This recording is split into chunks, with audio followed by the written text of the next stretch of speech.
Today, I'm speaking to an osteopath entrepreneur, helping himself to £27,000 a month worth of sales. He's got a location and he's now opened a second location. He's now at a crossroads. Does he want a lifestyle business or scale the business up? Or is he even in the right business for the profitability that he craves? Let's find out. Hello campers, welcome back to the Business Broadcast. JB and I are back. We're here, everybody. We're back. Oh, it's good. We're back. It's good. We better crack on. We better crack on. That's everything I know about osteo. We are talking to Andy today, I believe, aren't we? Yeah, Andrew Horrid. Hope he's not. Is it actually horrid? It is horrid. Or Horidi. Horidi. Or Horide. Maybe he's French. He's not. He's from Exeter. He's from Exeter. But he's from Motion, which is just rebranded from Heavy Tree Osteopaths. Fine. He's got a website if you want to go and check him out, motion-clinic.co.uk. Yep. He has been going for between 3 and 9 years. He's got an estimated monthly revenue of 27,000 smackaroonies, 10 teammates. And like you said, Jimbo, it's quite interesting because he overheard one of our previous conversations. We batch record the podcast. So he overheard the back end of our previous chat. And he's like, oh, that's made me think, actually. And that's kind of where I'm at. You know, am I going for scale or am I going for a lifestyle business? I think he's sort of having those big life questions of himself right now. Challenge number one in the business, building a team of passionate, mission-driven individuals who are committed to growing their patient list. So this is quite interesting. So I think that these guys work for him, but I think they have their own private patients. I think it's like dentists. Yeah. Because dentists, they don't like book the chair, do they? But they work, they've got their own I think some patients. of them are employed, yeah. I've done some work with some dentists. Some are employed. But some are self-employed and they just use the facilities. Is that right? I think if they're a specialist like the people, the hygienist. I didn't know what that was then. The lollipop people. Well, have you ever had a hygiene thing? Yeah, they're horrible. Yeah, horrible. Everything to do with the dentist is horrible. But the lady that's done the hygienist-y thing on me, she said, I work for other dentists. I'm only here on Tuesdays and Thursdays. Oh, so she'll go to different locations. Yeah, so I think, but the rest of the dentists are pretty regular as clockwork. Gotcha. Okay, so we'll find out. Maybe that's the same in this model of speciality. So that's challenge number one, finding that passionate team of mission-driven individuals. Challenge number two, I need to gain a comprehensive understanding of the financials across my two businesses to make informed decisions moving forwards. So we'll dive into that. His third biggest challenge, he says, I love business and the sector that I'm in, but I'm uncertain about the best path forward. As my business grows, I face a crossroads. Should I shape it into a lifestyle business, allowing room for future ventures in other sectors, or should I continue to expand into new areas and improve my margins? So he's at a crossroads, gang. And that's what we'll be talking about a bit with him today. Where does he want to be in 1 year's time? We always ask this. He said, in 1 year, he's got a lovely grammar, by the way, in 1 year, comma, makes it very easy to read. Thank you, Andrew. If nothing else, you write beautifully. In 1 year, comma, I want to reduce my reliance on my role as an osteopath, allowing my income to be generated primarily from my business rather than directly from my time. So he's still in it and actually like physically laying hands on patients. I aim for our new site to generate 4 to 6K in monthly profit. This would also be the same as our existing site. Additionally, I want both businesses to run autonomously on a day-to-day basis, enabling me to focus on marketing and establishing myself as a person of influence within my sector. What does the business look like when it's finished? He says, see my third biggest challenge. So yeah, he's still not too sure. We always like to find out what it looks like when it's finished. Do you make the profit you want to make? If so, what is it? He says, no, across the two businesses, I would like to generate 8 to 10K a month in profit. What do you do day to day with your time in the business? 3 days a week, he works as an actual osteopath in the clinic. 2 days a week, he manages a staff, mentoring or coaching. Then he does marketing, looking for business opportunities, etc. And then he's got a bunch of questions that he would like to ask you. So, interesting. Well, there's a couple of things, without actually seeing his numbers. If he produces management accounts, he'll be more profitable straight away, and I doubt that he is, but maybe he is. Revenue per employee is a great metric to see the profitability of a business. He said he's doing £20,000 per calendar month. He's got 10 staff, so he's bringing in £2,700 of revenue. Per head. Yeah. That's just not enough to make money. No. Period. If he said, I'm bringing in £27,000 a month and it's £27,000 per head. Yeah. Then you just don't even have to look at a set of accounts and You go, oh, that's making some money. I remember we did earlier this year, we had, what did the guy do? It was like high-end AV installs. Do you remember? And we worked out he was doing 450 grand per employee. Yeah, that without even looking at the accounts, that's making profit. Yes. So in an instance like this, where it's very hands-on, literally, because they've got to do the work physically, is it just a bad model? Because you always talk about models. Yes. Oh, okay. Based on those numbers, yeah, it is low revenue per employee. It's going to be difficult. He'll be paying himself just a wage, I think, from this. Yeah. Should we flip it on its head today? Should we go straight to questions? Here's the thing as well, though. Just before he comes on, we asked him, do you make the profit you want to make? If so, what is it? We always ask this question. He says, no, across the two businesses, I would like to generate 8 to 10K per month. I don't think he needs two businesses. I reckon he could have one Osteopath and have that if he does some of the right stuff. And I'm afraid when people go to multi-sites without amazing management in place, sometimes the original site starts losing revenue because the owner, who is the manager, is over two things. He's riding two horses with one jockey. Yeah. And it's very hard to do. And so I think there'll be some of the reasons why he's not getting to where he want to get to. But if he's just saying, I want 8 to 10K a month, then I think that's highly achievable with less. Oh, thanks, Chud. Chud's bringing the coffees in. Look, Chud's is what a guy. If you're very lucky, ladies and gentlemen, just like the Stig, we don't show faces here, but you might show his hand. What a hand as well. Look at that. There we go. It's a sporty skate-driven hand, isn't it? Awesome. Oh, I thought he was good. He didn't even kick the cameras. Got so close to it, didn't kick it. It's not his first rodeo. We have got... So what have you got? I've got a nice latte. I don't even know what I got. Probably a black Americano. Black Americano, thanks very much. Boring. I just don't like having a grown-up drink rather than, I want to have like a little milkshake with a secret kick to it. Ooh, hope Nats doesn't find out my PT. What's wrong with a latte? There's no sugar in that, baby. Bloody milk, are you kidding? What's wrong with milk? Oh my good God, are you kidding? You're an ice cream factory, man. Do you know milk's not that bad for you. According to who? The Dairy Association of the United Kingdom. Yeah, they've infiltrated you. They've got you, haven't they? What, is milk bad for you? It's well sugary. There's no sugar in that. Oh my God. No, I have no sugar, no syrups. No, I'm not saying sugar. The sugar's in the milk. What, natural sugar? Yeah, but it's still sugary. Yeah, but it's not refined added sugar. Give it up. No refined sugar. No, fine, to your point. Yeah, a lot of people would have that with a big dollop of syrup in it. Not me. Not you. Oh. No, not you. Essex's answer to Joe, not Joey Essex. What's the other one? Joe Wicks. You are more Joe Essex than Joe Wicks, to be fair. I wouldn't mind his body. Shall we? What? Joe Wicks? Well, Essex? Joe Wicks or Joey Essex? Yeah, he's a bit of a weapon, isn't he? Didn't he get all hench? Who? Joey Essex. Yeah, I saw him the other day on Instagram. Got ripped up, didn't he? He's a very smart chap, he is. That's what you look like in a year. People think he's a right thicko, but he's not. He's very smart. He's kept a career for a number of years. Yeah. There's not many reality stars. No. He knows exactly what he's doing, 100%. That chap. Stacey Solomon. Met her a few times. Oh, she's fantastic. A lot of times, actually, and there's no flies on that girl. No, she knows exactly how to make a pound note. She is bright as a button.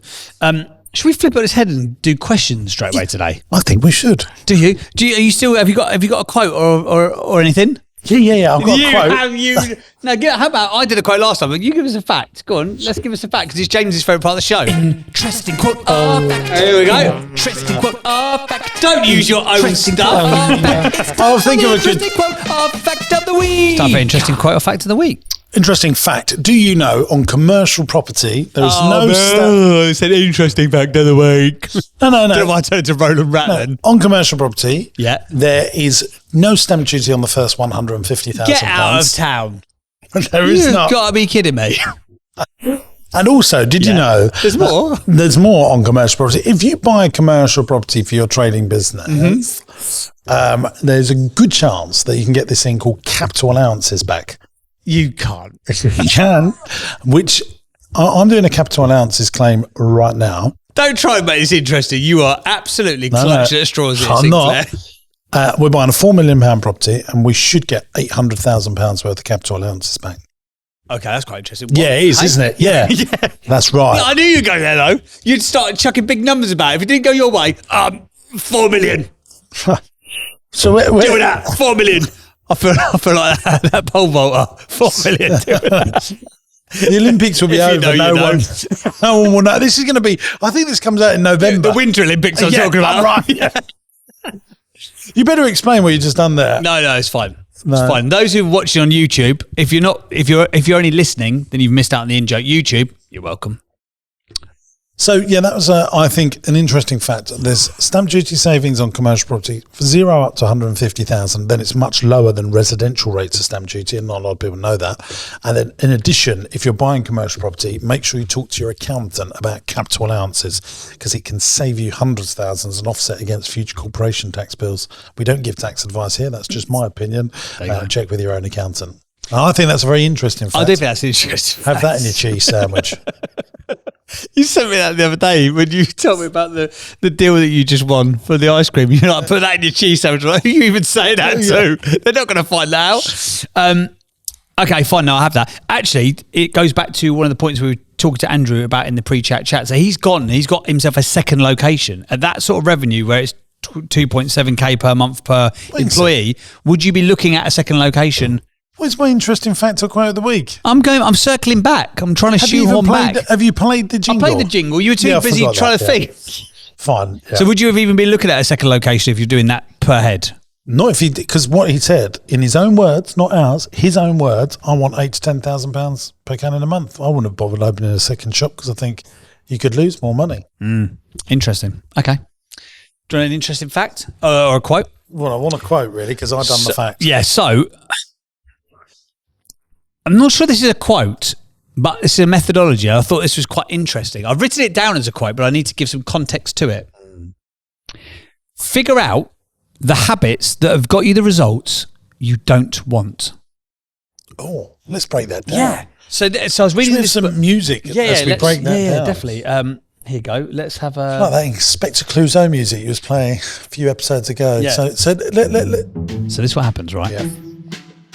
Most people tell you to focus on goals and look at what you're going to do. Yes. But the methodology here is to look at the results you've got and work out the habits that have got you to the places you don't want to be. So I know one of mine straight away. Sugar. That's exactly what it is.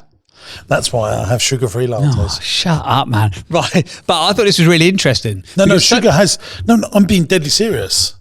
If I wasn't addicted to sugar... You always say you're addicted. You know that every time you say that, you reaffirm it and makes it a reality, don't you? Exactly. Chuds knows. Jim Rohn, what would Jim Rohn say? Don't say you're addicted to the sugar. Say you like it. Tell yourself the joke about the veranda over the toy shop, but don't make it more personal than that, Jimbo. But I love biscuits. No. Yeah, but you could stop if you decided to. I'll try. You don't try. You don't try hard enough. You're a man who runs a 1,200-person company. If someone said to you, if you eat a biscuit own again... an ice cream factory and a cake baking factory. Exactly. So you should, if anything, I'll let you have a little bit of ice cream. I'll let you have a scoop of mint chocolate chip. You don't need the biscuits. That's an easy avoid. Well, I bet you go into Rossi Parlour and they do the two little biscuits. The slag off James Sinclair the two little biscuits, the Biscoff things on your coffee. Just tell them don't put it on there. Say, thanks very much, guys. I don't need the Biscoff. I've already had a scoop of mint chocolate chip today. I'm saving me calories. So I told you sugar is one of the habits that I need to sort out. What about you? What's your one? I would say I am very guilty of activity for the sake of activity. Oh, yes. Yeah, that is you. I've never known anyone. I do lots of stuff. And then sometimes I go, why do I do that? Yeah. I think I do it I don't know. That's because you're not achieving the things that you really want to achieve, so you do that. Oh, I don't get personal. Drink your latte and shut up. No, that is why you do it. No, because you haven't achieved the things that you think that you could achieve. Pulling no punches, guys. So you do those simple. You've done it to me, so I'm all in, baby. But that's why you do it. Yeah, no, you're right. And I look for... It's got hot in here. Jeez, that's why I always joked with you about this podcast. I thought, I always said that whether you stick around long enough. Yeah. But you have. Yeah. And you will get the rewards of this consistency. But no, That's why I always said to you, in a year's time, the amount of leads Yeah. that you will get off of this for people that want you, because you're very good at podcasts and stuff and want Cheers, your babes. consultancy and the thing that you're very good at, but you need to keep at it for a year. Yeah. Which is weird because you do keep at it for exercise, don't you? You're one of the most consistent people I know on exercise. Yeah. And that's very hard. Because self-managed. I mean, I'm consistent with it, but I have to make sure someone turns up at my house because I will put it off. To make you consistent, yeah. Yeah, I don't know why I do it. And I looked at that and I was like, oh, that's really interesting. Figure out the habits that got you the results that you don't want. Because it's so often Is that the only thing? I'll do the thing that... I think that is the only thing that's wrong with you. No, I think there's plenty more. There's plenty of other things. Like I get angry quite quickly. Really? Yeah, yeah. Yeah. But then I look at it and I was like, well, why do I do that? Do you know, anger is a problem because it makes people not think you're capable. Yeah, which makes me angrier. Yeah, that is very true. If you Ironic. show signs of anger subconsciously, You've lost control. If you lose your temper, you've lost control. yeah, people think in the future, even they go, oh, he's 100%. yeah, they do. And that's why that phrase, if you want something done, ask a busy person. Yeah. Have you ever heard that? Yeah. That is very true. Yeah. That is very, very true. So that'd be my two things. Activity for the sake of activity. I'm trying to think of another one because that's two. So sugar is definitely the one that came to my mind. What was it? So was it habits? Figure out the habits that got you the results you don't want.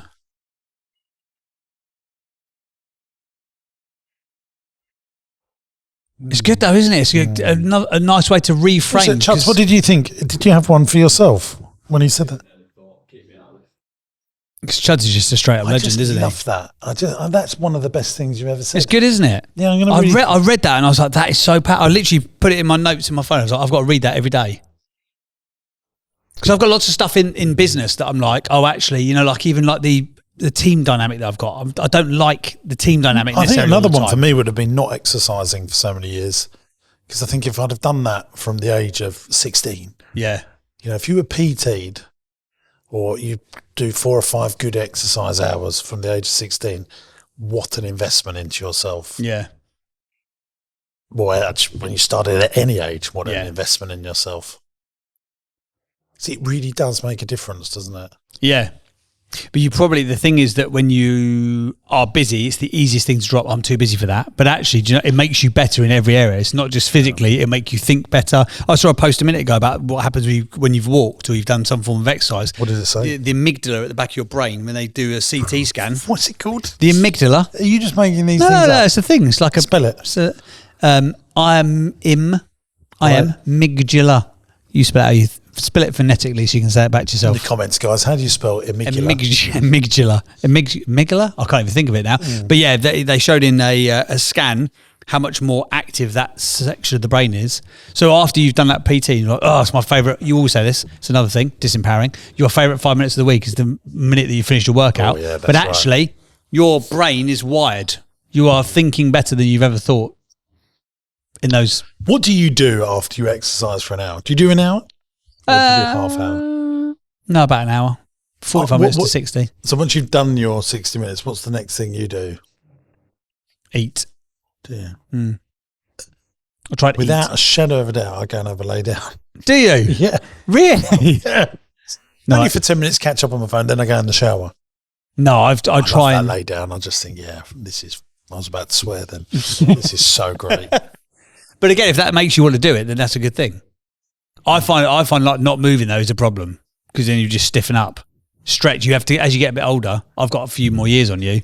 As you get there, you have to stretch more. It's like the marathon trainer. I worked out for every kilometre you had to stretch for a minute. So when you're doing like the 30k training runs, like you've got to do a half-hour stretch, which sounds ridiculous, but if you don't, your body just stops. So if I stopped straight after and just lay down, I probably wouldn't get back out of the bed. So once you finished it, you're doing a 30-minute stretch. Yeah. Only for running. I don't do it for other exercise. There we go. Right. So Shall we find out a bit about our guest today? Yeah, should we bring him on and then we can find out about him directly? Yeah. Hey gang, we're going back to the pod in just a moment, but I wanted to tell you about Entrepreneurs University. This is a platform that I've created for entrepreneurs and business owners that are serious about growth. There's 100 video lessons from me on everything in business, raising finance, buying companies, property investment, and everything in between. Attached to each video is a downloadable PDF that goes into more detail about what we've learned in the video. It goes one step further than that because I've also put stuff that you won't get anywhere else onto Entrepreneurs University. The lessons go into way more detail, but not just that. You're going to get my business plans, my spreadsheets, and all the files that I use to drive the KPIs in my business. Just think about how powerful that could be for your business. And here's the good news. You can try Entrepreneurs University for free. 14-day free trial. After that, it will cost you just $49.99 a month. That's less than a pair of Nikes to grow the profitability in your business. There's a link in the video description, and I cannot wait to see you in Entrepreneurs University. Andrew, welcome to the pod. We've talked all things probably very bad fitness advice there, which is ironic for a man who does the thing that you do in your job. But could you, my friend, tell us in your own words a little bit about you and the business and Motion and Heavy Tree Osteopaths and where you guys are at, etc. Give us the origin story, my man, if you don't mind, just quickly. Yeah, hello. So we're a MSK clinic, which is musculoskeletal clinic. So we deal with things like back pain, repetitive strain injuries, neck pain, whiplash injuries, etc. So my background, my profession, I graduated about 12, 13 years ago, and I've been practicing as an osteopath since. And then the clinic that I primarily worked in, I took on in 2021. So I took it over from the previous owner, and then we've been growing that business. And as you guys were saying, then we opened a second location that deals with slightly different format, as in it's more either class-based or more exercise-focused, trying to build those long-term health habits that you guys were talking about. And our primary location is more the traditional sort of like physio osteopath work, where it is one-to-one dealing with these problems that I mentioned. Right, gotcha. Okay, so So how does the model work in the world of osteo? So are they full-time employed, or are they like freelancers and they like use the space, or how does that work? I mean, it is changing in our industry, so they are becoming more employed. But currently, we adopt the self-employment sort of model, so subcontractor.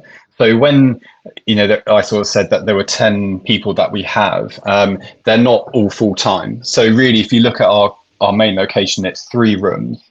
So effectively, and those rooms are always got someone in. So it'd be effectively, I guess, 3 employees if you looked at the time spread across that one clinic. And then the other location, we've got 2 physios that work part time as well. So some of the ones in our current clinic, they do work in other clinics because we were originally, I've got one sort of full-time osteopath, and before we brought on other osteopaths that have worked part-time. The problem, which then with trying to get them more full-time, but the problem is if they do leave, then your business is affected a lot more as a result. So to try to mitigate that, we have tried to have a mix, but I think if you're going to my first problem, I don't think in regards to that, getting people behind your brand and your mission, I don't think it lends well to that if people are working 2 days a week in your clinic. Yeah, just to, on the revenue per employee, what you do in your situation is work out your full-time equivalents. So if you've got, hi, I'm James, by the way. I don't think we've spoken, have we? No. Hello. Hello, mate. Yeah, Andrew, I think if you work out your full-time equivalents and then divide that by your revenue, that will give you your revenue per employee. And you must make sure you include yourself in that and the people that manage the business. So if you've got, a bookkeeper, an accountant, you add all of that up, what does it cost to run the business in terms of people? Yeah, so I mean, we're probably nearer to the 30K a month. So then we have got full-time reception sort of / clinic manager staff. Yeah, so you would add all that in.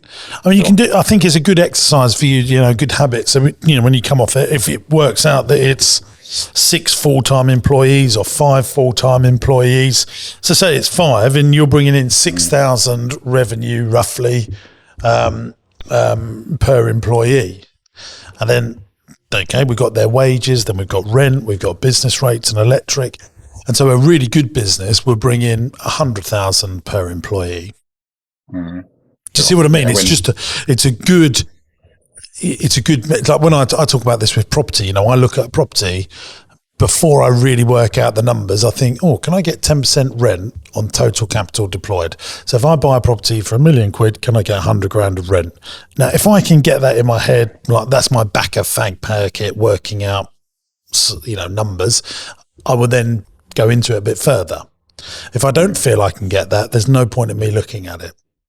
I understand. Yeah, because it does work out that so I know the profit per appointment, if that makes sense. So after all wages, all costs, fixed costs that is, then it works out about, you know, £6 to £8 per appointment, and you can get that higher. So I know clinics that have achieved higher, but it's not exactly, you know, huge amounts of margin on per appointment. I don't know if that's a sort of similar sort of thing. Yeah, I think like if we looked at a dentist, for example, you know, you sit in a dentist chair and you can easily, I mean, I have do £1,000 in an hour with a dentist. I have done that with some stuff. Do you see that they make a lot of margin out of that £1,000? So how much is it that you charge to have an osteopath session for an hour roughly?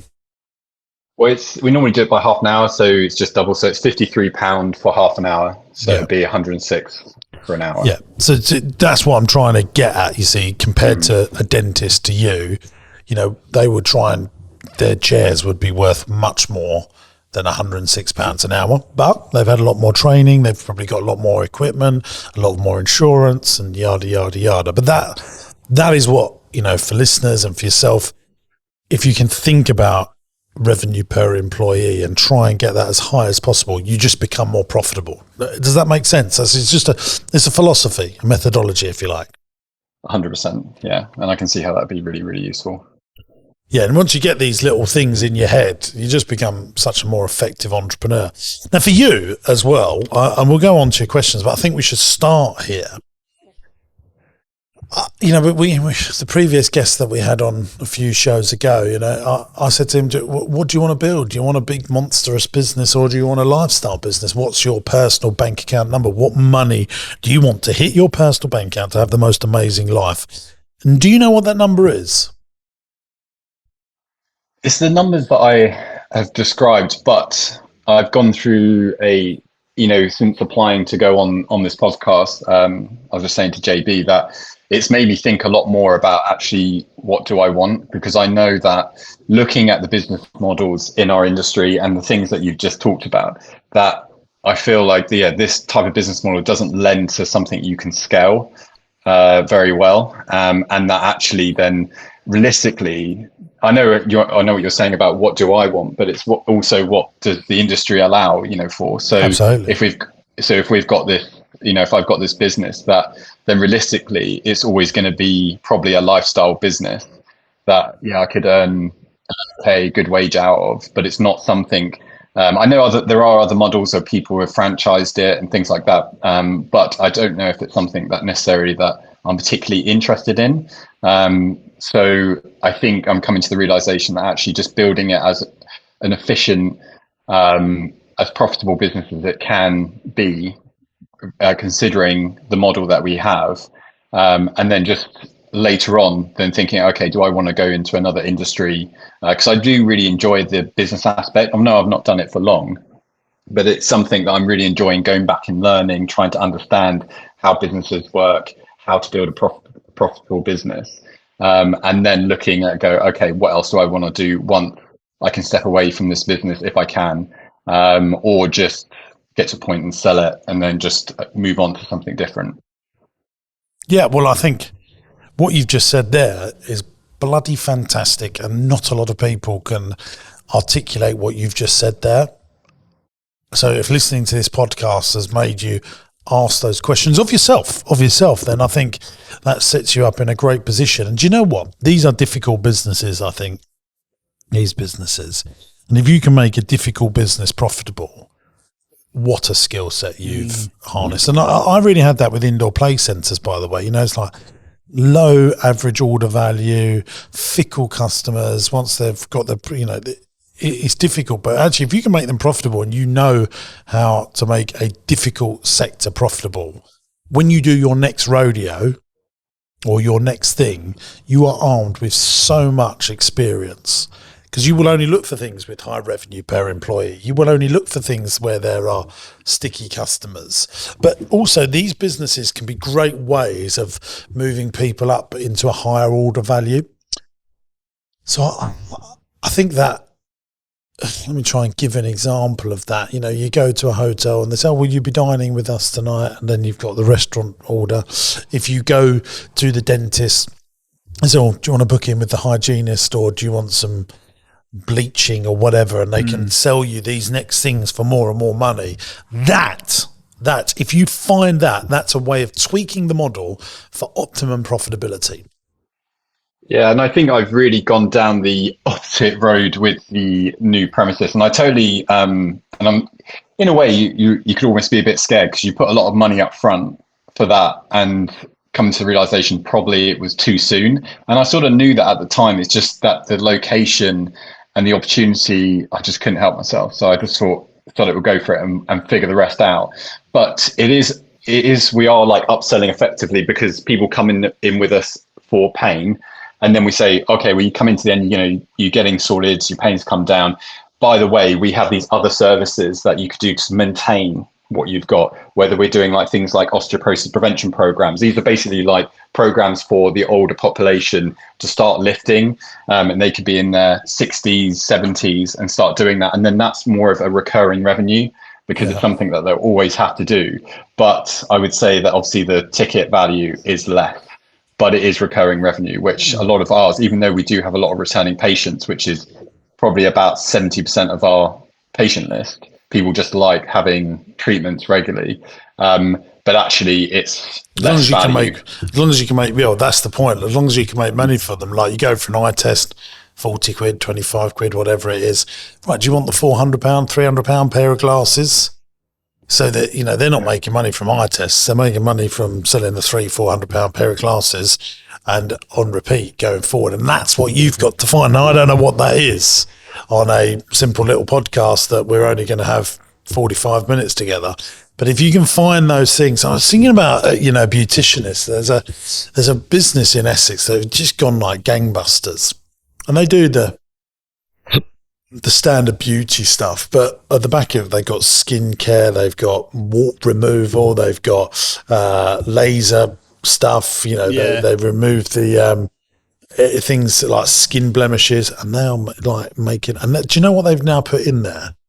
You can see a doctor and pay £50 to see a doctor. Private GP appointments. Which is, I've recommended this on another similar sort of thing. Like if you could put a pharmacy in there, and you could put, private GP appointments, so that you become like a hub, so that people need other products and services, and you leverage the database, you leverage the marketing and the brand that you build. That can be really, really exciting. Yeah, and I totally get that. I think, we went into something called with shockwave therapy, which is great for tendon issues, chronic tendon issues. People have had like, a tennis elbow, it could be Achilles tendonitis, those sort of things. And those are £80 per session for half an hour session.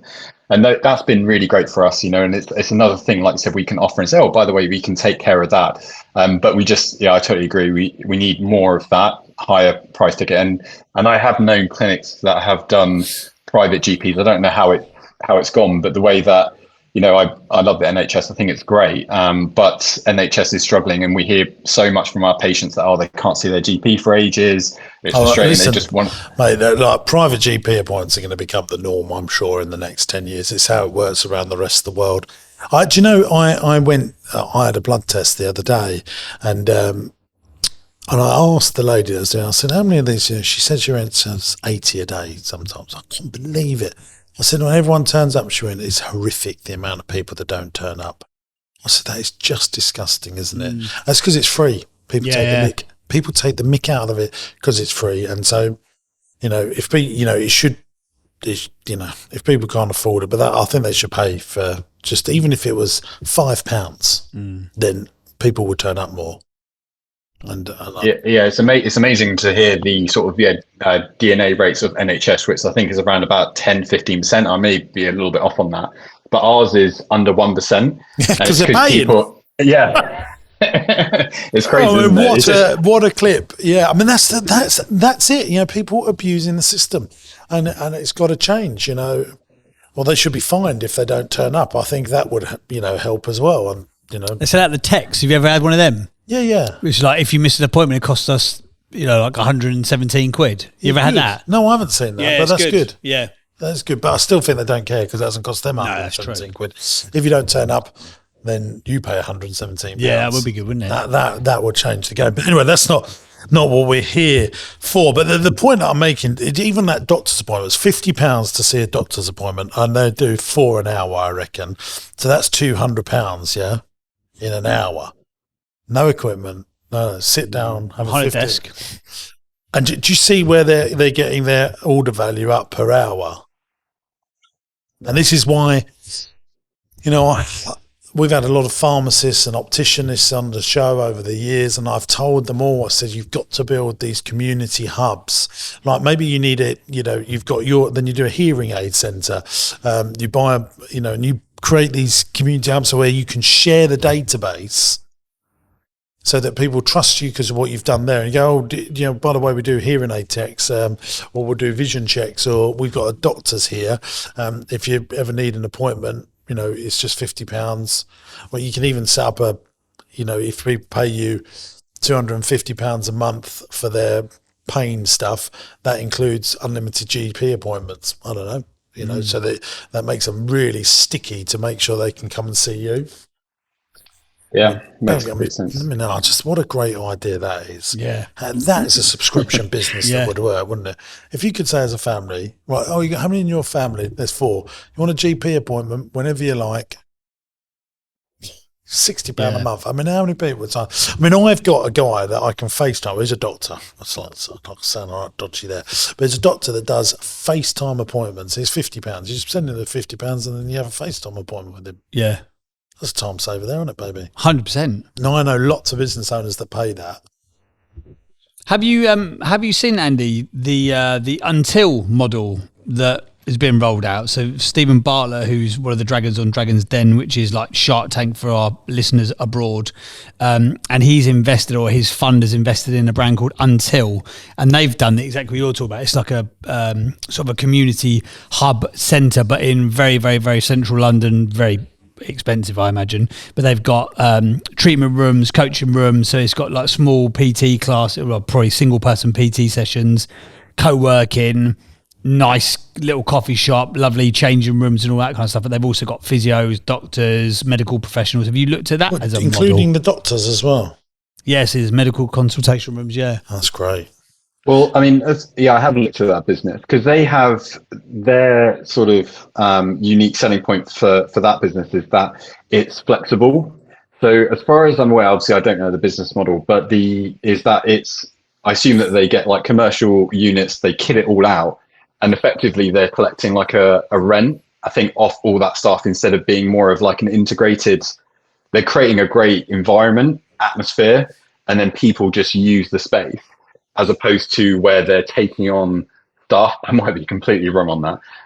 But when I've looked through their website, because they talk a lot about, no unfair business models.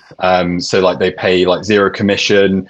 Effectively, I think is that they'll come in, pay a rent, and then they can do what they want. But obviously they are lovely environments. And obviously they can leverage a huge city like London. So people, they have a lot more bigger market. But I mean, still, would be really open to look into that further and see how they're doing that. I should probably do a bit more research. Yeah, because one of the other things, and I've got a friend who is a health tech investor, and he's been very involved in osteogenic loading devices, like the self-loading devices. So I guess the most famous one is OsteoStrong. I don't know if you've come across that at all, but No, I Power haven't. Plane have also got a brand called Bone Strong. So it's they call it self-loading osteogenic loading device. So you can basically, it compresses, and you'll know this, it compresses the bone, but you self-load it, so you couldn't, like an older person couldn't break a bone, but you self-load it in terms of, I think it's got 4 moves. So it's almost got like a deadlift, a chest press, an overhead pull down, and like a squat sort of press.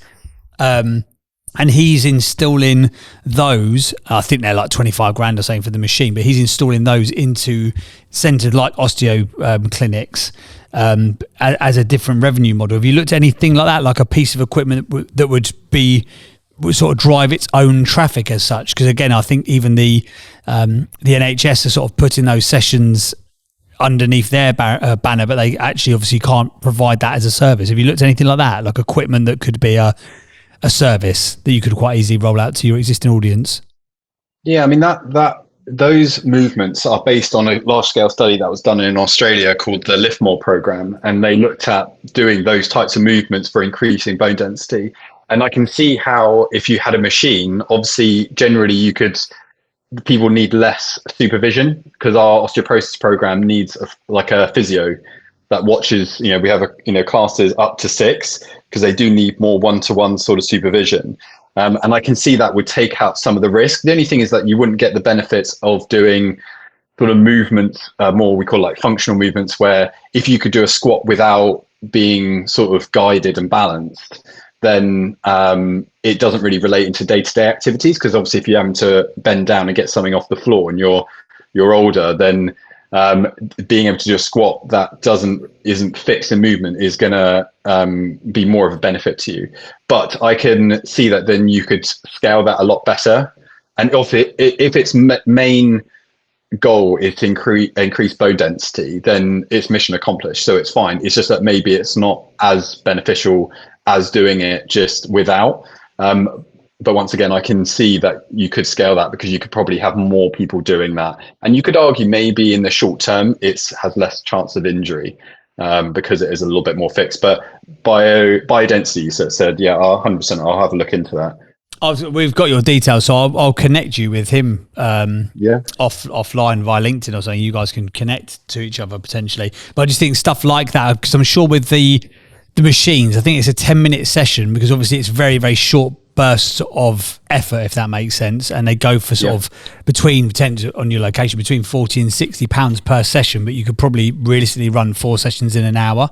So one room could be turning you 240 quid top end potentially. Obviously if you've got 4 people who want to use it every single hour, which you might not to start with, but it seems like the equipment side of things, which doesn't require a bunch of additional people, sounds like potentially a good move for clinic-based businesses. But obviously that is only relevant if it's something that you want to actually create. I know one of the things that your challenge 3 I thought was quite interesting. So I love the business and the sector that I'm in, but I'm uncertain about the best path forward. As my business grows, I face crossroads. Should I shape it into a lifestyle business, allowing room for future ventures in other sectors, or should I continue to expand into new areas and improve margins? What if you were going to go into a different sector or a different place? What is it you're thinking of doing if you've got one eye on the exit door? I would go into pretty much anything. Like I said, I'm interested in the business. So as long as it's got a good business model, and I think a lot of time you can gain a passion for whatever business you're in. So I've got friends who have got other startups and things, and I know that we've talked about at some points me coming on board on those sorts of ones. And I think as long as I see that it's offering value, then I don't necessarily mind too much what the sector is. But to answer your question, no, I haven't really sat down and thought. It's one of those things actually I've started marking off in my diary, just to do like once a month, to sit down and start thinking of these sorts of things and think, okay, if I was going to do something else, what would it be and what would it look like? And then started creating a business model. But obviously at the moment I have got my hands full trying to, because I don't want to moan too much about the existing business, because from where it was, when I took it on, it was a tiny failing business. It was doing 140k a year in turnovers. Basically, it was just one person and maybe one other. And then, we did 210 and then 280, and we're probably on for about 330, 340 this year. So, I am grateful and I'm happy with, how it's improving. But like I said, and I know you guys have talked this on other podcasts, as you sort of get bigger, your costs inevitably go up. So actually you end up you feel like you're doing more work for less returns. Absolutely, yeah. So then it's just a real challenge. But yes, I mean, I need to sit down and really think about, like you said, what other sectors or other businesses that I could go into that I think that I could be good at as well. But hopefully I am just learning the fundamentals about how to run businesses now and how to grow them properly. And then I can just apply that in a new sector. But I reckon I'd probably still want health or something if I had a leaning, because obviously it's my background and it's something I'm really passionate about. Do you know, I was thinking, I was just thinking as we was going through that, you're in a very fortunate position because you could probably get this business that sort of works itself and it'll make you a decent living and that covers your income. But the next thing you do, if that's really where you want to be, you actually build a business that has better attributes to it, i.e. higher revenue per employee. This can be residual where people buy from you again and again. It's a habitual business because they're always the ones that are better.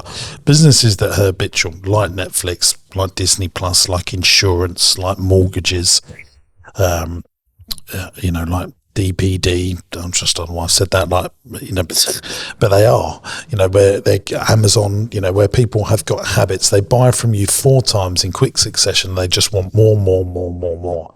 And if you're going to do something else, you want to follow the 14 Ps of a great business. But I'm not going to go through them all, but making sure they're very profitable. There's a population. It's easy to promote the product, and you get a return on investment on your promotion. I'm sure that you could grow this business with Google ads, Facebook ads, and Instagram ads. Are you doing any of that stuff? Yeah, Google ads is fantastic for us. Yeah, it really grew our business, and we've got a great company that manages those. And our cost per per actual booking is relatively low compared to when you see the return of lifetime value of each potential patient. It's a no-brainer. So we just have that on Clockwork, and we are increasing that ad spend, providing that we can fill those patients as well. So yeah, Google ads is fantastic for us. Yeah, and finding those businesses that have these attributes of profitability, and they're usually the ones that private equity and venture capital want to invest in. They're usually the ones that banks like to lend money to as well. That's a great tip to see if you've got a good business model, because banks know. Now, if you go and ask a bank, I'd like to borrow some money to open a restaurant, they ain't keen on doing that. You go and ask a bank, I'd like to borrow some money to go and open a dentist practice. They are keen on that. If you're an accountant, they want to lend you money. If you're a solicitor, they want to lend you money.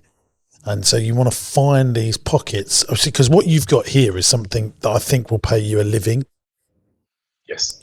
That's what you're going to have. You're going to be paying yourself a living. But if you do want more than that, you've got to find a model that is built for profitability. And actually, the traits of profitable business models are all very similar. Sticky customers, hungry audience, their love, want and need. And sometimes you are a love, want and need business because they're in pain. But once you've sorted out the pain, they go, don't they really? Is that a fair assessment? Some stick around, but... Yeah, 100%. Yeah, they come, when they're in pain again, they come back to you. Now I know a lot of people go for checkups at dentists. Well, I don't like going to the dentist, so I only go when there's a problem. But when I do go, they do get a big check out of me, which annoys me.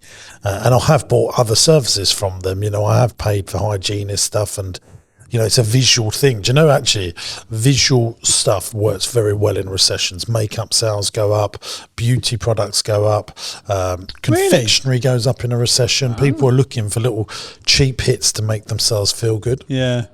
Cadbury's had their a better year in 2008 in terms of profitability compared to the last 15 years, whatever it is. And same with Mars. Really? So as the last sort of big financial crash, people sink cash into making themselves feel good for a quick hit. I know as part of sorry. Go on, mate. You go first, don't you? Yeah. I was just going to say, in the health industry, it is apparently it's the same. You know, that during downturns, people spend more. Maybe it's just a similar thing that I guess health and sometimes the sort of beauty thing that maybe is a little bit of an overlap in some areas that, people during downturns tend to spend more money on their health. You know, whether it is, I don't know about PT services, but anything that, like personal trainers or something like that. But I definitely know in like people want to take care of their health and maybe they just reprioritize. I don't know, but yeah. They also spend more on alcohol in economic downturns than that's true. Alcohol and confectionery, they really see an uptick. I know you'd submitted some questions, Andrew, based on this conversation. I think a lot of them we've pretty covered off. Your question number one was, what's your opinion on the business model? I think we've covered that off. How can I be in better position in my business within the sector to attract and retain a steady flow of clients? Again, I think that's a marketing challenge that you've got, but you said that Google Ads is working quite well. I think that's going to be, that's the one main platform, isn't it? Google Ads, because people have got a bad back. That's where I'd be putting it. Yeah, 100%. What strategies would you suggest for expanding into new areas? Also, sorry, I would also do retargeting on Facebook and Instagram because that's cheap, really. Yes. So if people have checked it out on Google and then you remind them, are you doing that? No, we don't pretty much do anything on. I mean, I've dabbled a little bit on social media, but I appreciate it's something that you have to commit to. No. Sorry. Retargeting from your Google Ads. So if they go on your website and they check you out, you remind them on the social media platforms. That is a great return, and they're very different to just trying to find an audience cold on Facebook and Instagram. I want to be absolutely clear. You understand what we're talking about here? Yeah, I don't actually. The question to that is I don't know. I don't know if we are. So you put a cookie on your website or whatever the thing is that I think it's changed now, isn't it? It's not called. Still or a pixel. Yeah, or a pixel. Yeah, and then you follow them round on YouTube. You follow them around on Instagram, on Facebook to remind them, because life gets in the way, don't they? So you've paid for your Google ad, they've gone to your website, they've had a look around, then the phone rings or there's a knock at the door. We did it earlier in a previous episode. You were talking about someone you did a consultancy session with, and we Googled it, and I've been hit with Facebook ads, Instagram ads. They have followed me all around the internet. Heath? Yeah. Well, I hope he has, because not he's Ben a Heath, Facebook. sorry, NutriSeed. NutriSeed. Yeah. Yeah, so basically that's what you do. You go on the website, then because it's cheap to do retargeting. Yeah. Very cheap. Yeah. Okay. And then you will see a better return on your Google ad spend. And that's the methodology. Yeah. So let me talk about one of my businesses. You go on Party Pieces, which is my online party shop. We get most of our customers through Google ads. We're spending 20, 25, 30,000 pounds a month on Google ads. Yeah. So it's just cost me 50p. Thanks, JB. And then, so he's going to go round on there, and then we should be through Pixels following him now on YouTube. Oh, it's a nice website, Jimbo. I've never actually looked at this before. Yeah, we should admit that, but follow him around on Facebook and Instagram and all of that stuff to remind him to come back to the website and buy, because people are busy. Does that make sense? Yeah. Yeah, makes complete sense. And it's cheap. And go and check it. There's a guy on Instagram, on YouTube called Ben Heath. I'm going to see how long it takes for you to get hit with a retargeting. There we go. Then you had another question, which was, how can I build a team capable of managing the day-to-day operations, freeing up to focus on the growth of the marketing? I think, if you've got them, if they're freelancers, that's going to be kind of challenging, isn't it, realistically? Because they're probably just in there to do the thing that they need to do to work on the client they're going to work on, and then they're going to be off. I guess it's with the receptionists or your full-timers, you're going to potentially be able to do that. What's your take on that old wise one? Just give me that question one more time. How can I build a team capable of managing the day-to-day operations, freeing me up to focus on growth and marketing? I think, all businesses become very profitable on the strength of the manager in the business. And you're an entrepreneur and you should be growing the business, not operating it. And maybe you need to get like a PA, strong managerial person that's not in service, which is a cost, by the way, but that their job is just to be efficient and make profit happen. anyone that, you own a hotel, you own a restaurant, you own a day nursery, you own an opticianist, you own any business, the profitability and the difference between profit is on the strength of the general manager, not the leadership, the manager of the business. Yeah, I totally agree. I think it's something. I mean, they, like I said, they are part managers, but I need someone that's like a real right-hand person that I just know that is incredibly efficient. And not saying the current team aren't great, but they're trying to juggle a lot of things at once. Yeah. So having someone, like you said, that's a bit more just on the back end, just that I know that's going to get stuff done. I've got a great analogy for this, and you probably heard it if you're a regular listener to the podcast. You're the head teacher, right? You need a teacher because your staff are the students, yeah? Mm-hmm. So you're the head teacher. That's one pivotal role in running a school, but the head teacher is only as good as their teachers.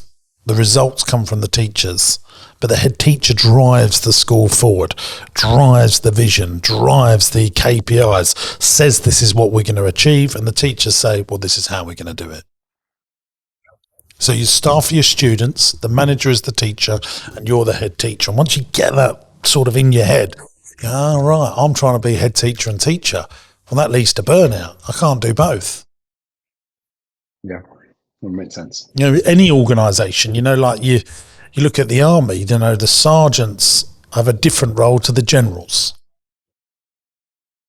Yeah, 100%. I guess because it is a lifestyle business, like I said, I get a wage from it, then it's, and I've got a daughter and I've got another one on the way. It's harder to take, I guess, the initial hit, even though it has to happen because that's the only way you're going to really... Damn straight, boy. Damn straight. Yeah, everything you're saying is correct, and that's why people don't do it. But the ones that make money do it because they know that there's only so many hours in the day. So you need to be focusing on different stuff, bringing in income, bringing in profitability, trying to get contracts over the line, talking to insurance companies to recommend you after whiplash so that you're bringing in a 200 grand a year contract. I don't know, whatever it is.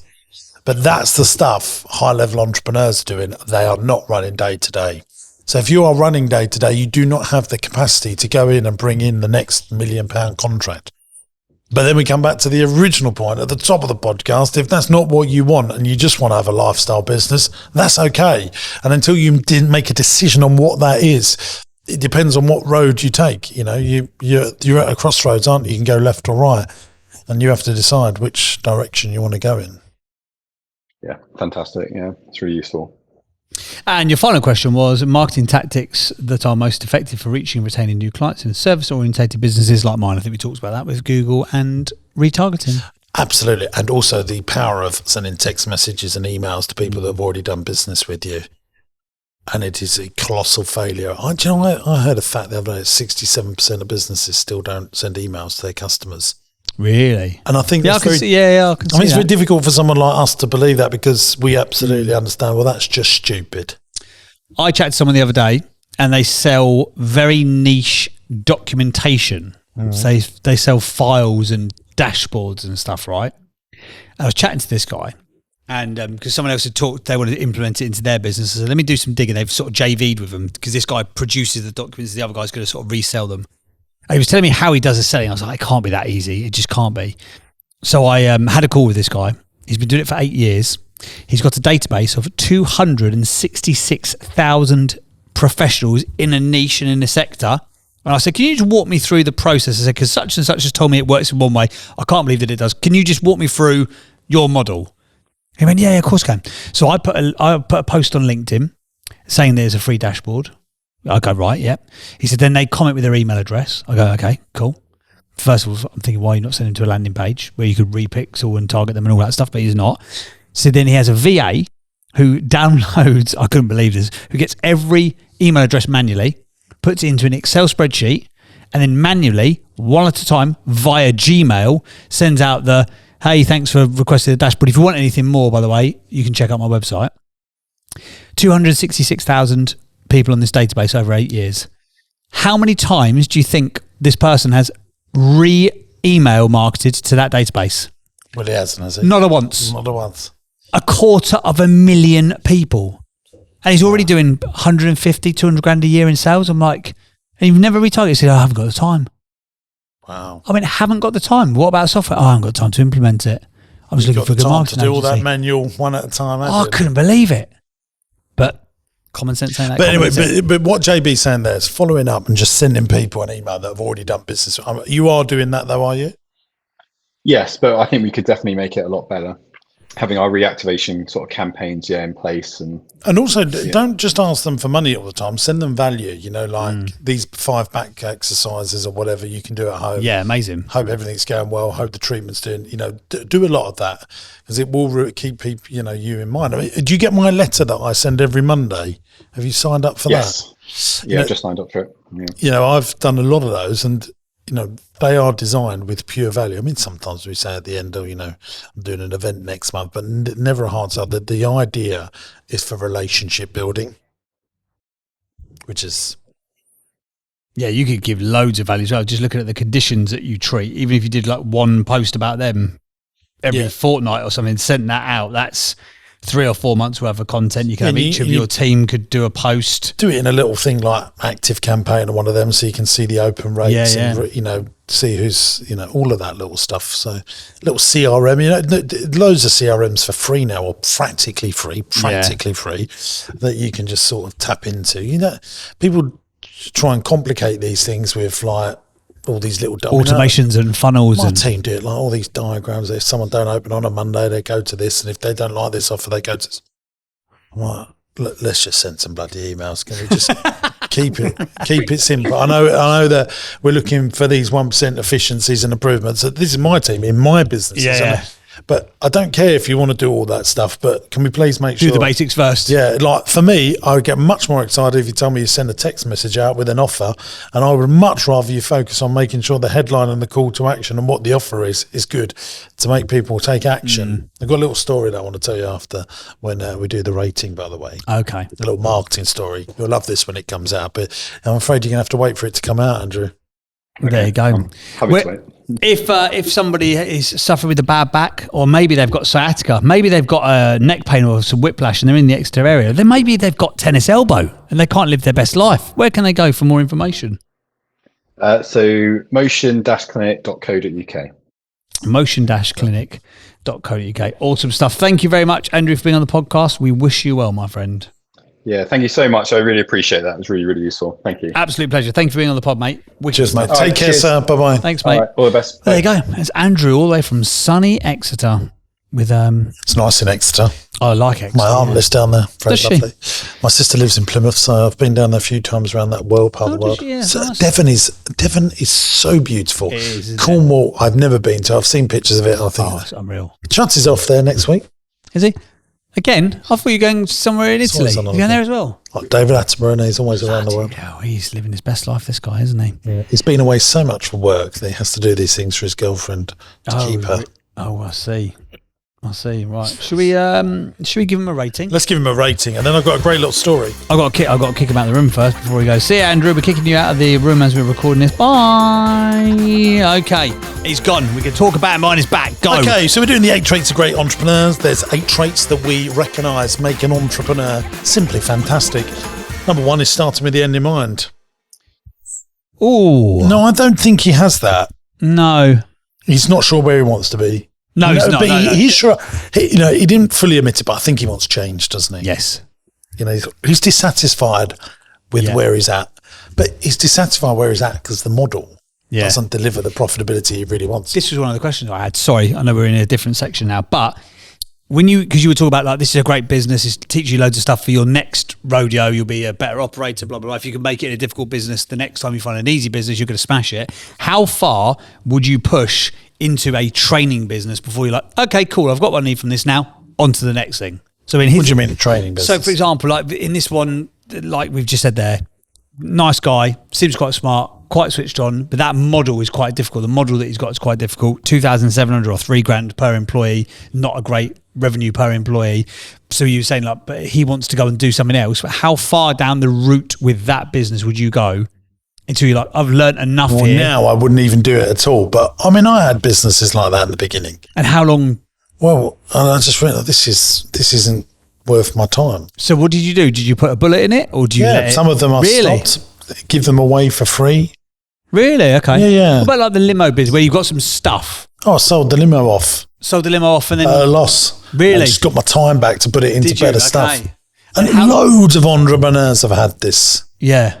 They go, no, this isn't doing This what... is sort of, I suppose this is a bit more dangerous because this is working a little bit. This is owner managed territory. Yeah. Very hard, because what's going to happen here, and he's going to listen back to it, but what's going to happen is some of these osteopaths that he has in his clinic, they will take some of his clients. Yeah, of course. And say, oh, do you want to pay me cash? You can come around my house and it'll be 10 quid cheaper.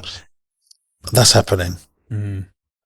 They can't help themselves in this sort of... The customers can't help themselves. No. And everyone loves a little deal, don't they? Yeah, and the person doing the osteopathy stuff can't help themselves. No. Well, so how far... You'll pay me £40 cash every week for the next 12 weeks. And matey over here's paid all... Andrew's paid all the Google ads. He's found me the customer, and I've got to pay zero for customer acquisition. I can just steal it. Happy days. And what are you going to take me to court for a few £100s? Yeah. I don't think so. So in that, so back in the day, like with the limo thing, how long did you run that for until you're like, oh, this is 9 months. Oh, so you're quite quick with it. Oh, we've got that's one of my most proudest things, and I think my senior team, Janky and Aaron, we're very good at stopping things because some things are so much better in owner managed territory, and other things are so much better in managed territory. Right. So what's the last thing that you were like, this is the wrong model here? When we bought the market store business, we had a bakery business that was doing market stores, and they needed to be owner managed, and there wasn't strong contracts in place. So that was one of them. I think recently one of them. So what did you do then? Did you switch the model up, or did you just ice that business, or? I'll talk about it in a year's time, because I've got an issue with that. So okay. But in the bouncy castle business again, I just think to myself, if you can't turn £1 million, it's not location based. Yeah. It can't be run under management. We shouldn't be doing it. Yeah. But you've set up those parameters because you've got caught short by doing those things. Yeah. Do you know what I hate about bouncy castle businesses? It's always up and down. Come on. You love it. Don't do that moody face because they'll think we're not having a good time. He loves it, YouTube. Yeah. Sorry, carry on. We're rating him, weren't we? Sorry. I confused you. Starting in the end of mine. No, we said no. Passionate about their cause? Yeah, I think he is. Yeah, he is. Untold amounts of resilience? I don't think we found that out. Give him a little half. Give him half when we don't know. They master relationships with people. I think you kind of got to in that business, haven't you? If you're commercial awareness? No. Well, actually, I'm going to give him half because he does sort of know, but I don't think he wants... Well, he knows to come on this podcast. He's basically saying, not happy with where I'm at. Yeah. Can you give me permission to change? That's what I think a lot of people come on this podcast for. Oh, we've had it 2 or 3 times in permission from us to go and do what they want to do. And I always say to people, no, we're not giving you permission. It's your life. You're coming over for a chat. I don't want that responsibility, But anyway, they innovate so they don't evaporate. It's not really an innovation business, is it? But actually, he was talking about Fandango. I'll give him half for that. The master marketeers, no.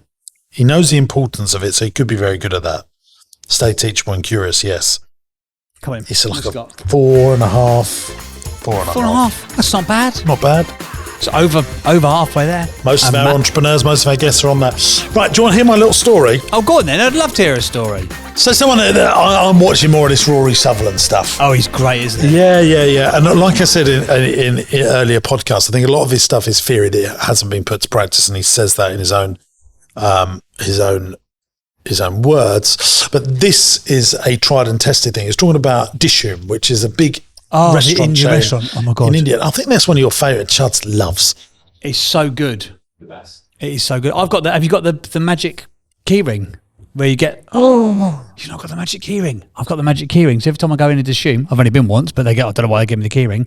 I get to flip a coin, and if I call it right, I don't pay for my dinner. Well, that's where we're coming on with this. I know. I'm basically like the James Sinclair of Dishoom, big in the game. Right. So what Dishoom have done is they said Monday to Thursday before 6 o'clock we're really quiet. So let's do a discount. And so we can afford to give a 16.9% discount. No one cares about that. Anyone that's listening to this, one of the things that I've always said is if you give, and I say this to my team, 10, 20% discount, it's boring. It doesn't create people to take action. Yeah. If you do a 70% discount or a 50% discount or a 90% discount, people go, oh. Yeah. But then the business goes bust because that's just not possible. And actually, if you're prepared to give big discounts like that, give it for free, because people don't expect free forever, but they do expect discounts forever. And then hopefully, if you've done a good service, they repeat. Anyway, so that context of marketing there, discounting is deaf, free is better, because people don't expect discounts forever, but they know they can't have free forever. Anyway, so like that little story that you just told about Flip the Coin and Chud's his ears pricked up. Well, I want one of those key rings. Well, Dishoom have done this thing. I think it's a really good piece of marketing. They've said, if you come in before 6 o'clock, Monday to Thursday, at bill time, you're presented a dice. And if you roll a 6... So that's it. Not the flip the coin thing, the die. Yeah, the die. I was going to say, because I don't think it'd be flip the coin. I mean, they'll go bust. I think you've just completely made that. I have, sorry. Because I was thinking... Well, I'm seeing half of the people not paying their bills. So you roll the dice. Sorry. If you get a 6, you get the meal for free. Yeah. But actually, people are more interested in doing that and the thought of paying full price because they're playing a game. And we're talking about Richard Osman, which is a podcast called The Rest is Entertainment. And I watched some stuff about him. What they try and do on TV to get people to be sticky to watch programs is try and make things into a game as much as possible. Yeah. If you watch Antiques Roadshow, people are guessing at home what the value is going to be. That's a famous thing that Brits have done, haven't they? Before, it's one of the most popular TV shows in the country still, isn't it? I don't know. Sunday night at 7 o'clock is ridiculous. But anyone that used to watch that, everyone's playing along at home, guessing the value before, and then you're having that internal... With zero experience. That vase, 700 quid for that vase. All day. All day, that's 700 quid. But basically, everyone at home's playing a game. And Richard Osman has said it's proven that if you can put those things into formats, they can play along at home. Yeah. Now, we do that with 8 Traits of Greats, really, because I'm sure our listeners and our viewers are going, well, I think I would have given them 1 or half a point for that, or whatever. They're playing along, aren't they, in a way? And like when we say put it in the comments, it's that interactive, we're part of it. But actually the game, and when we say guesses and stuff like that, that's all gamifying the show. Yeah.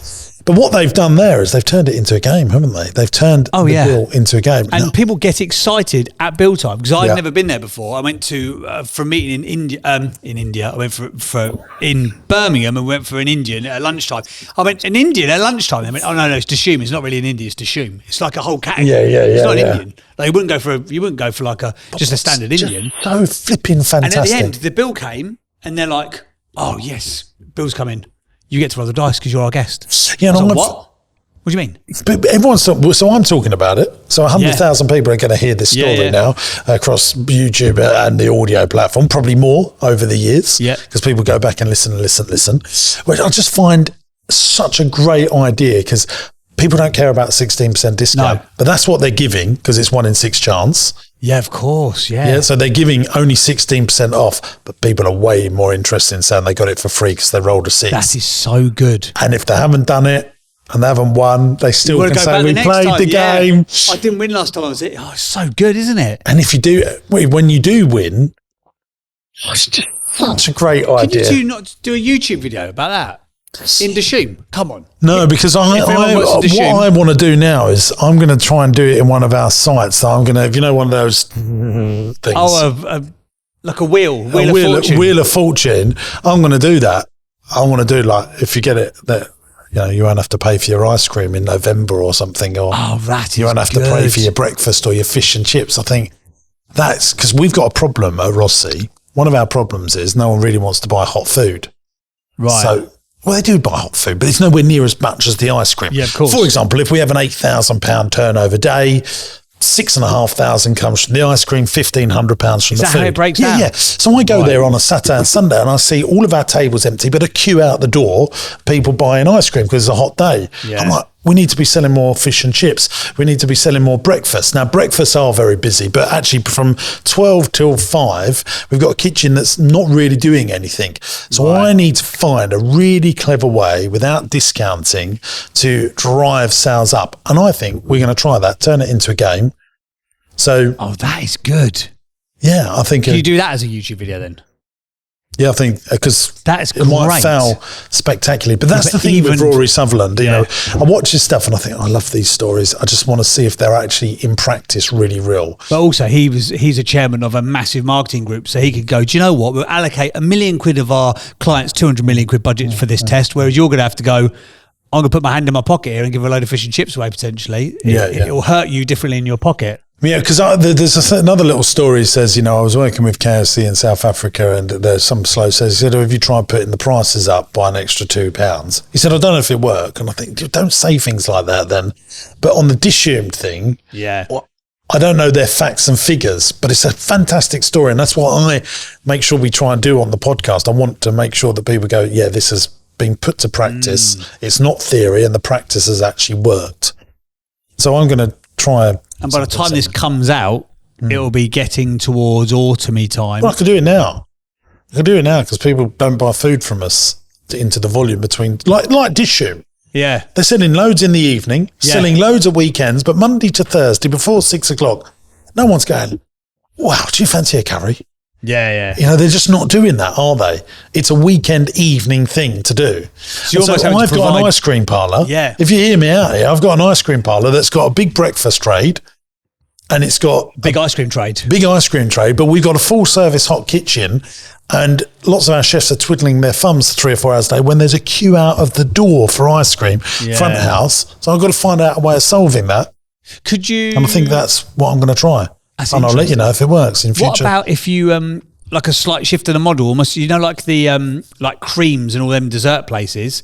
Could you do you do like the monster shaky things and all do of all that? that? We sell loads of that.